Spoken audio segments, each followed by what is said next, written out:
Hello, everyone. I'm glad to be back with you after reading week, and I want to talk today about engaging in some deeper ways of knowing and some teachings and some teachers that can help us get different perspectives and more deeply into the perspectives we've been taking in qualitative research. And I want to do that by highlighting some voices and some teachers that have been important for me and then I do hope that you engage with beyond my own lecture here with the content of this week's module. So the first teacher that I want to highlight is Kimberlé Crenshaw. And Kimberlé is a scholar and a human rights lawyer and an activist who has been a real pioneer in critical race theory.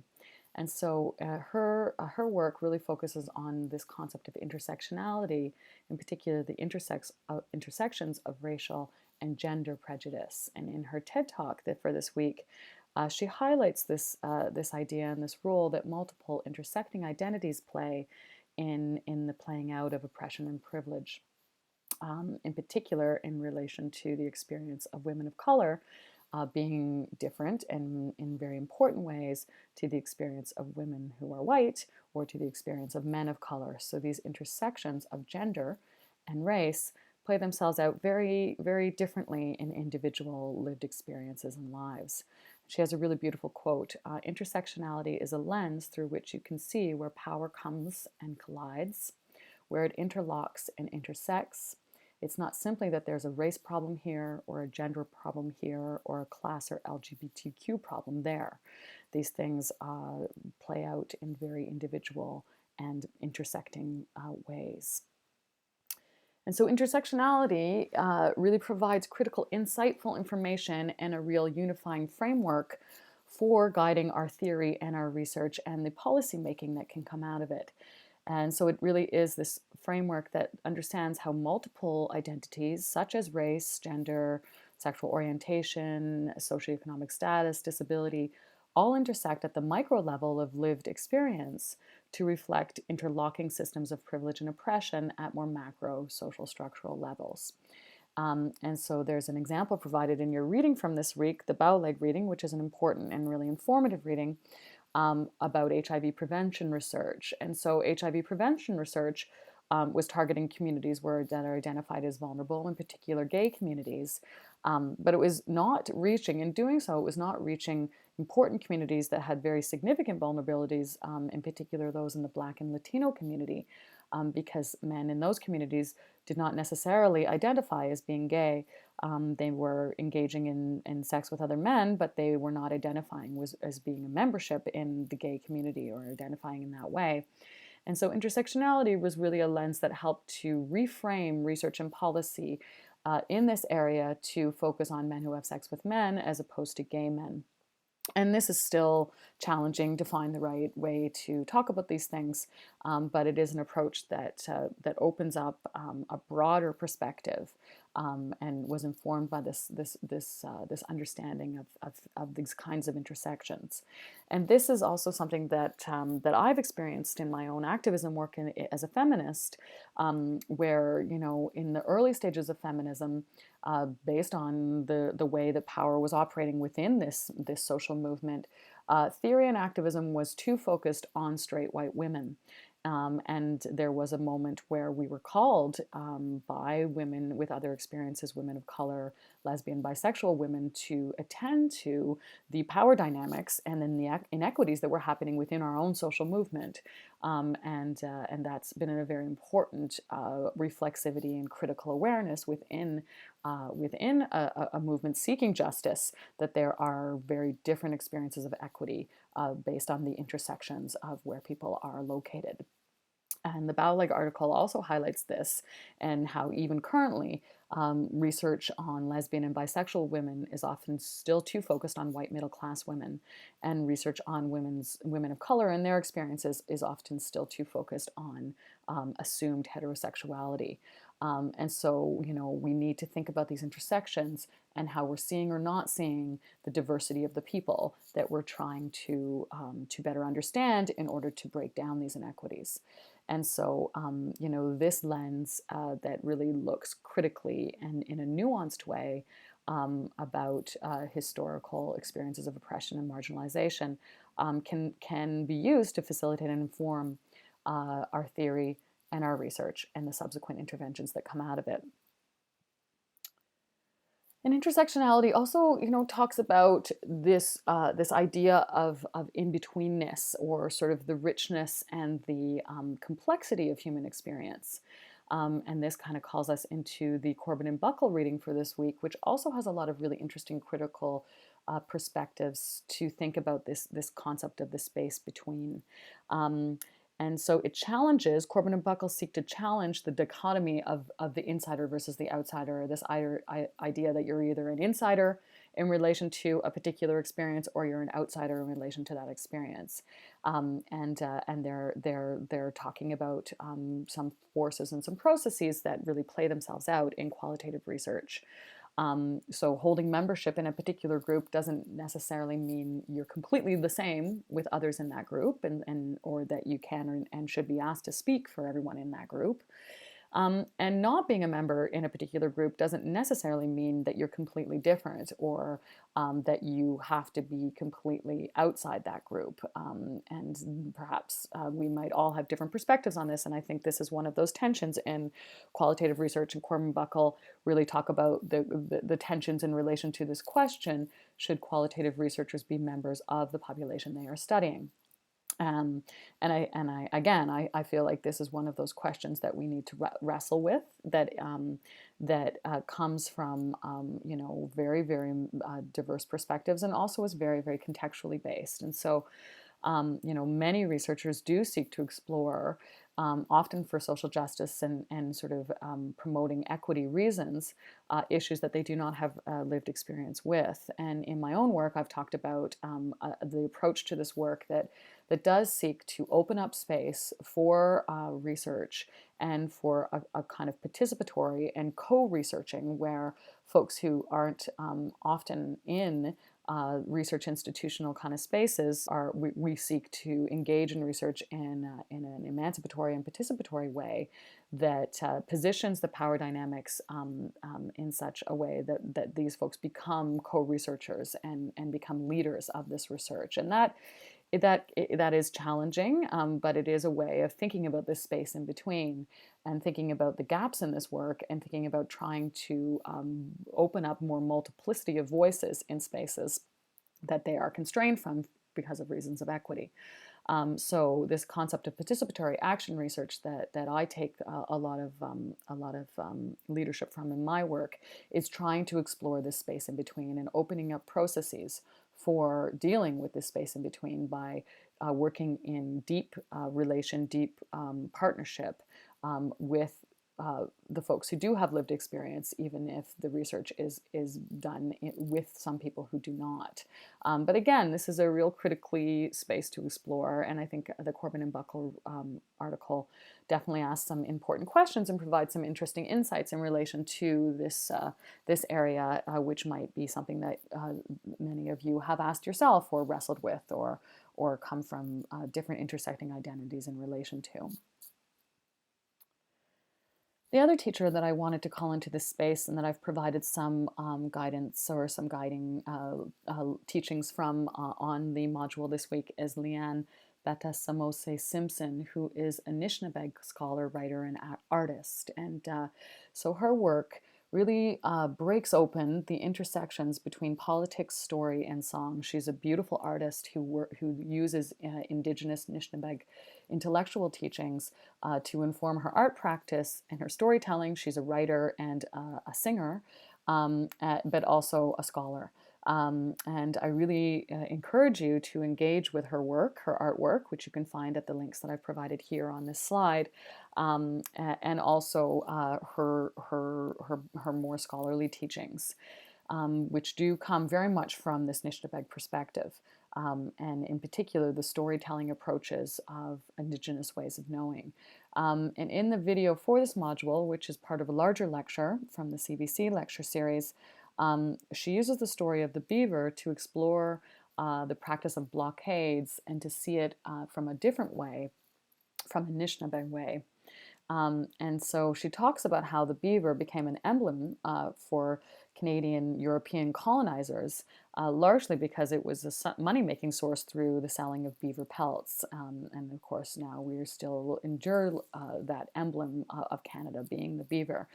But Leanne calls us to a different teaching from centuries of oral literature, oral Indigenous teachings, and land-based learnings in relation to engaging on the land with the beaver and understanding the teachings that this relative, as Leanne names the beaver, the Amik, can bring to us, and these ancient ways of knowing.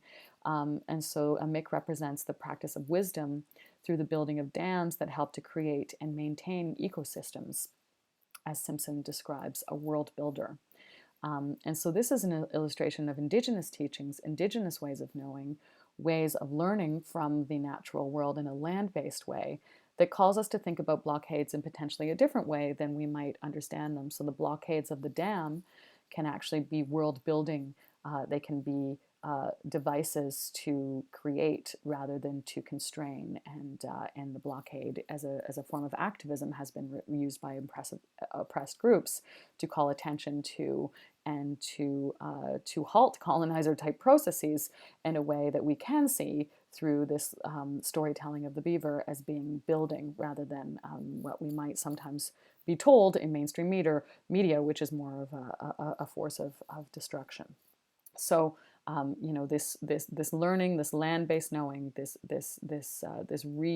repositioning of way of knowing can deeply inform how we look at things and how we address them.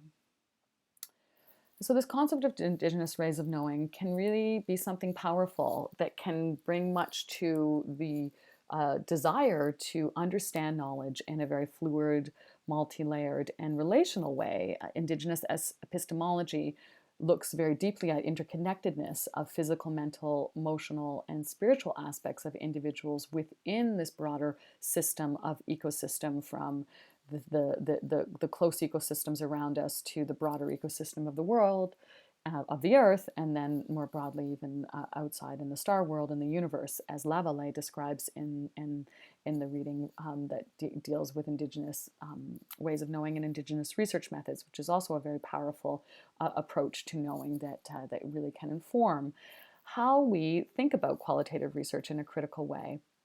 And has much to teach us when we're wanting to take perspectives that are reflexive, that are relational, that deeply honor the lived experiences of the people that we're engaged with, and thinking about these spaces in between and how we can decolonize our lens, and bring to our work a reflexivity about how we know.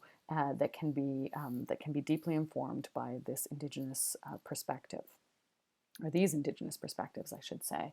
And this I wanted to highlight in another teaching by a teacher, Bert Whitecrow, who I've had the privilege of being deeply engaged with through a project where Bert and I worked together with a group of youth.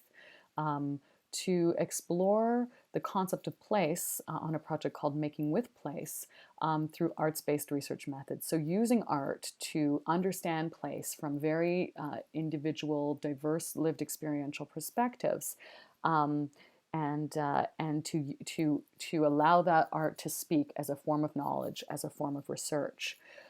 So Bert's work explores themes of healing and of preserving and practicing ancestral knowledge. And you can see that in the video that I've provided for this week's module, which is created and filmed and written. The poetry is written all by Bert, to acknowledge the relationships to land and spirit in the ancestral place where they are from, and in particular to surface the teachings of an Anishinaabe teaching, Mino Bima Dizwin, of the concept of live the good life. And there is also an article for this week which delves very deeply into this idea of Bima Dizwin. I'm sure I'm not pronouncing that quite correctly, which Bell describes as living spiritually with respect, relationship, reciprocity, and responsibility. So this unpacks a little bit further one idea or an illustration of Indigenous way of knowing, which is very much a fluid and relational, again, way of knowing, um, which can guide us to think more deeply about the processes and the people with whom we're engaging, and the systems and the ecosystems and the reciprocities within those spaces, from these perspectives. And I wanted to say a very special thanks to Zachary Mandamin, who is a fellow student in your class who provided this reading to me, and we engaged in a nice discussion exchange that brought a lot of insights and also problematizations to the ideas of qualitative research that have come up from perspectives of Indigenous ways of knowing. And we plan to go further into this discussion at our next Zoom session. So I really hope that you do engage with this reading, and these perspectives, so that we can have an informed discussion and that you can take much out of where we go next in our next Zoom session. And also, I really feel that there's so much to learn beyond my paraphrasing of these things directly from these teachers. So I really hope that you engage with the readings and the videos for this week, because they're sources of deep knowledge. And so I want to also touch on the Lavallee reading again, to illustrate the ways in which Indigenous ways of knowing can inform our theory and then also more deeply into our methods in qualitative research. And Lavallee talks particularly about Indigenous sharing circles, and how these might be ways of decolonizing our research methods and engaging in more Indigenous understandings of research, or learning from Indigenous ways of knowing to inform our research. And so the sharing circle is the gathering of stories of lived experience, and can be and does have some similar approaches as the traditions of focus groups in qualitative research. And so you may have some familiarity with sharing circles. I think many of us have been exposed to these practices, and some of you obviously know them very much more in lived and deeply experiential ways. But the focus group can be, as Lavallee describes, comparable to, the sharing circle can be comparable to the focus group in that it seeks to gather information through group discussion, as we discussed at our last session. But they differ from focus groups in the sacred meaning they have in Indigenous cultures, and the focus on growth and transformation for the participants. And so, as Lavallee goes on to describe, although both the focus group and the sharing circle are concerned with gaining knowledge through discussion, the principles behind the sharing circle can be quite different. And so sharing circles seek to engage in all aspects of the individual, from the heart, mind, body, and spirit, and from a perspective that really sees the participants in the focus group and the facilitator to be in deep relation with one another on all of these levels. And so this is an interesting way of thinking about how we might approach focus group technique and engage with Indigenous perspectives as research methods. And this is something I'm really just coming to understand myself. And so again, I really do hope that you engage with the voices and sources that I've provided here. And there are also other classes within the faculty, the EUC faculty, that take these up from Indigenous teachers with very, very powerful experiential perspectives, and take up Indigenous research methods as the key topic for the course. So this is an attempt to provide an exposure to these ideas, to take up the call that Zachary invited me into through reaching out to me, and to integrate this as a perspective within this overview of qualitative research, which I think is very important, especially as we try to do more of this decolonial project. But I do invite you and encourage you to engage with these teachers, and I look forward to going further into this in relation with you during our live discussion via Zoom next Monday.